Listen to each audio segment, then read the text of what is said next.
Stop pretending you don't know what's holding you back. You do. You call it procrastination, laziness, lack of motivation.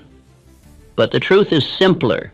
You've built the wrong habit, and that habit has built your life. Every morning you wake up and swear you'll change, and every night you fall back into the same pattern. You promise yourself discipline, yet trade it for distraction. You say you'll start tomorrow, but tomorrow has turned into years. And now, deep down, you fear something worse than failure. You fear that you've become the kind of person who cannot trust his own word. But I am here to tell you this, that fear can be destroyed in one decision, because the same law that builds habit also breaks it. You see, every habit, good or bad, follows the same path. Thought, arrow, repetition, arrow, identity. You think the thought, you repeat the act, and the act becomes you. That is the law of cosmic habit force. And it does not care whether it builds your fortune or your ruin. It obeys whoever gives the command most often. Right now, your weak habits are commanding your life. They tell you when to stop, when to rest, when to surrender. And you obey like a servant. But listen to me. You can reverse the roles. What if, for the next 24 hours, you decided to act as if you were already the master of every habit you ever wanted? What if you decided that the man who procrastinates, hesitates, scrolls, or quits is dead, and in his place stands a man of decision, discipline, and direction? That is not fantasy, that is law, because the moment you begin to think and act as that man, you become him. Ask yourself, how much longer will you trade your future for the comfort of today? How many times will you let an old habit steal your dream, your purpose, your promise? Each time you break your word to yourself, your confidence weakens, your self-respect erodes, and one day you wake up surrounded by the results of indecision, unfinished goals, wasted years, and quiet regret. But when you decide, truly decide, to kill a weak habit, you reclaim command over your destiny. You speak to your subconscious mind and say, "This pattern dies today."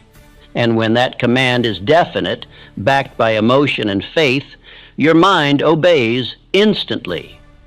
That is why I tell you to listen to this as if your future is listening too. Because it is. If you continue as you are, here is what will happen. You will keep fighting the same battles, repeating the same mistakes, wondering why your results never change. Your dream will decay into memory, and your self-trust will vanish completely. But if you follow the law I'm about to teach you, your entire life will begin to shift, fast. You will wake up one morning with no desire to go back. You will think clearly. You will act automatically in the direction of your purpose. You will feel peace, not because you've reached the goal, but because you have become the man who always reaches his goal. That is the reward of mastering habit. And here is the secret. You don't kill a weak habit by fighting it. You kill it by replacing it. Every time you obey a higher thought, you weaken the lower one.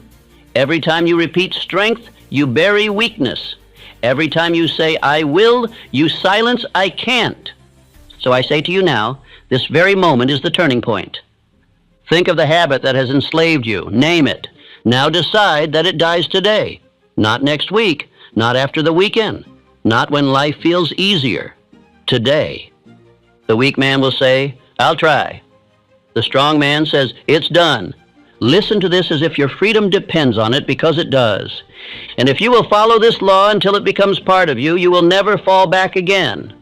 You will walk forward with the certainty of one who commands his own mind. And once you command your mind, no habit, no fear, no weakness can ever command you again. Part 1. The Law That Never Sleeps. Every living mind is governed by law.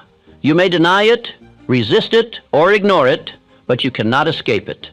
There is a rhythm pulsing through your every thought, a current shaping your every act, a silent builder working in the